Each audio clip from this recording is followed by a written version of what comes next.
Bismillahirrahmanirrahim. Assalamualaikum warahmatullahi wabarakatuh. And hello everyone. First of all, let's say thanks to beloved God who has given us time and opportunity to present our material.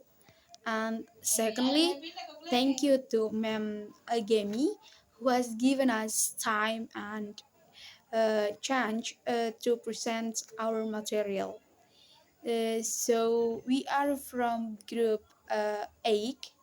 Me, Nur Hikmah, as the moderator, and my friends. We are we have Fadlia, Siti Nurhani, and Saputri Eka Febrianti. So let's use the time effectively. The first material will be explained by Saputri Eka Febrianti. Saputri Eka Febrianti, the slide is yours. Thanks moderator for the chance. Analisis terjemahan adalah suatu kegiatan untuk memahami teks dalam suatu bahasa dan mengungkapkan kembali isi pesan dari bahasa sumber ke bahasa sasaran, baik dalam hal makna maupun gaya, bentuk, dan struktur. Khususnya, gaya bahasa, metafora, kiasan, personifikasi, dan aliterasi dari bahasa Inggris ke bahasa Indonesia memiliki karakteristik tersendiri. Analisis terjemahan juga dikenal sebagai idiom, diterjemahkan dengan menggunakan teknik tidak langsung, indirect translation technique, seperti menggunakan teknik transposisi, modulasi, adaptasi, dan kesepadaan lazim, Bosco 2008. Dan idiom diterjemahkan dengan menggunakan metode idiomatis. Thank you. Okay, thank you Saputri Eka Febrianti for the explanation. So the next material will be explained by Siti Nurhani. Siti Nurhani, the time is yours. Okay, moderator, thank you for the chance. So, saya akan menjelaskan tentang model analisis terjemahan. Jadi, model analisis terjemahan ini terdiri dari 4. Yang pertama yaitu analisis komparatif. So, analisis komparatif adalah analisis terjemahan yang melibatkan perbandingan antara teks sumber dan teks sasaran untuk mengidentifikasi perbedaan dan kesamaan dalam struktur, makna, dan gaya.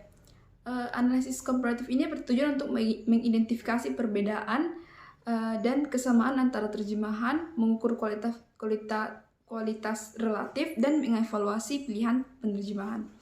Lalu yang kedua ada model analisis terjemahan kualitatif. Jadi analisis kualitatif melibatkan penilaian subjektif terhadap kualitas terjemahan berdasarkan kriteria yang ditetapkan. Jadi analisis kualitatif ini bertujuan untuk mendapatkan pemahaman mendalam tentang kualitas terjemahan, memperhatikan nuansa, interpretasi, dan keberhasilan artistik atau estetika dalam mentransfer makna. Lalu yang ketiga ada analisis fungsional. Jadi analisis fungsional ini mempertimbangkan konteks sosial budaya, dan tujuan komunikatif dari terjemahan. Analisis fungsional ini bertujuan untuk memastikan terjemahan tidak hanya secara literal akurat, tetapi juga mampu menyampaikan makna dan maksud dari teks asli. Dan yang terakhir ada model analisis terjemahan tekstual. Jadi model analisis terjemahan ini fokus pada aspek linguistik dari terjemahan, seperti tata bahasa, kosakata, dan gaya bahasa. Analisis tekstual bertujuan untuk menilai keberhasilan suatu terjemahan dalam mempertahankan struktur dan karakteristik tekstual dari sumber asli. Jadi setiap jenis analisis memiliki peranannya sendiri dalam mengevaluasi terjemahan. Analisis komparatif membantu membandingkan analisis sosial, memastikan tujuan komunikatif tercapai. Analisis tekstual fokus pada struktur teks, dan analisis kualitatif memberikan wawasan mendalam mengenai kualitas secara keseluruhan. Kombinasi pendekatan ini dapat memberikan gambaran yang komprehensif tentang keberhasilan terjemahan dalam mengkomunikasikan makna dari satu bahasa ke bahasa lain. Adapun beberapa contoh analisis terjemahan yang ada di PowerPoint kami, maybe that's all from me. Thank you. Okay, thank you, Siti Nurhani, for the explanation. The next material will be explained by Fadlia. Fadlia, the slides, it's yours. Okay, thanks for the change, moderator. So, I will explain about kesulitan-kesulitan dalam penerjemahan. Yang pertama, kesulitan dalam menghadapi berbagai makna, termasuk makna leksikal, gramatikal, konstekstual, tekstual, dan sosiokultural. Dan yang kedua, perbedaan dalam tingkat kesulitan penerjemahan. Ada yang mudah diterjemahkan, yakni translatable, dan ada yang sama sekali tidak bisa diterjemahkan, yakni untranslatable. Untranslatable. Terutama berkaitan dengan aspek sosiokultural. Dan yang ketiga, kesulitan dalam menerjemahkan materi yang berhubungan dengan teks sastra seperti lelucon, peribahasa, dan gaya bahasa figuratif yang terkait dengan budaya tertentu. Pembahasan tentang perbedaan antara kesalahan dan kesilapan dalam penerjemahan.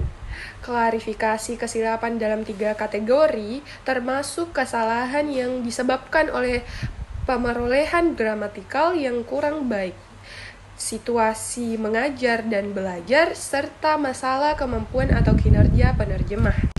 Lanjut, masalah-masalah linguistik dalam penerjemahan. Fokus pada masalah linguistik terkait dengan kategori gramatikal dan leksikal. Masalah-masalah kategori gramatikal seperti perbedaan dalam penggunaan aspek bentuk tunggal dan jamak, dan perbedaan dalam genus. Perbedaan leksikal dalam aneka makna diferensial dan non-diferensial, serta medan simentis. Masalah-masalah stilistik dalam penerjemahan. Yang pertama, penjelasan tentang dimensi stilistik, termasuk bentuk gaya permanen, penyampaian gagasan, dan bentuk gaya sementara.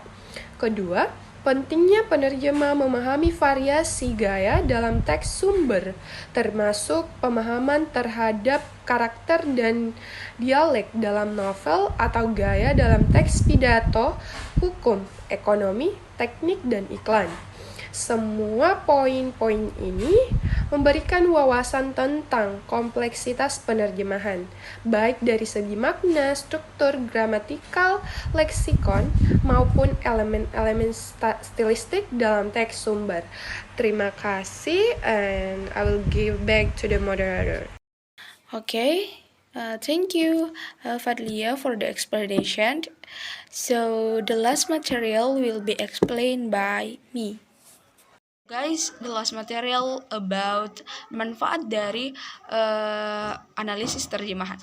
Nah, adapun manfaatnya yaitu yang pertama meningkatkan kualitas dari terjemahan. Nah, dengan melakukan analisis terjemahan yang baik dan secara mendalam, penerjemah itu dapat menghasilkan hasil terjemahan yang lebih akurat dan dipercaya oleh lebih akurat dan berarti sehingga dipercaya oleh pembaca. Dan melalui analisis terjemahan, pembaca dapat memahami cara berpikir dalam bahasa sumber dan memperbaiki keterampilan berbahasa dalam bahasa target. So, next, manfaat kedua yaitu memberikan pemahaman yang lebih baik kepada pembaca. Nah, analisis terjemahan ini membantu pembaca untuk memahami konten yang dihasilkan agar pesan yang disampaikan oleh penulis itu sampai kepada pembaca. Nah, yang ketiga yaitu sebagai media pembelajaran budaya. Nah, kan di dunia itu, di seluruh belahan dunia, setiap negara memiliki perbedaan budaya, sehingga dalam konteks penerjemahan seringkali memuat nuansa budaya yang penting untuk dipahami secara mendalam. Nah, analisis terjemahan ini dapat membantu pembaca untuk memahami aspek budaya yang terkandung dalam sebuah teks. Okay, I think that's all for me. Okay, guys, I think that's all for our material. So, kesimpulan pada presentasi kami kali ini yaitu dalam konteks penerjemahan, analisis terjemahan dapat dilakukan dengan memutar kualitas terjemahan, mencari padanan kata atau frase, dan memperbaiki kesalahan terjemahan. Nah, setelah melakukan analisis terjemahan, kesimpulan yang dapat diambil berdasarkan hasil analisis yang telah dilakukan itu lebih akurat dan dapat dipercaya oleh pembaca. Nah, kesimpulan itu dapat berupa rangkuman dari hasil analisis, temuan baru, dan rekomendasi untuk perbaikan terjemahan. Nah, thank you. I think that's all for our presentation. So, thank you for attention. Assalamualaikum warahmatullahi wabarakatuh. See you guys.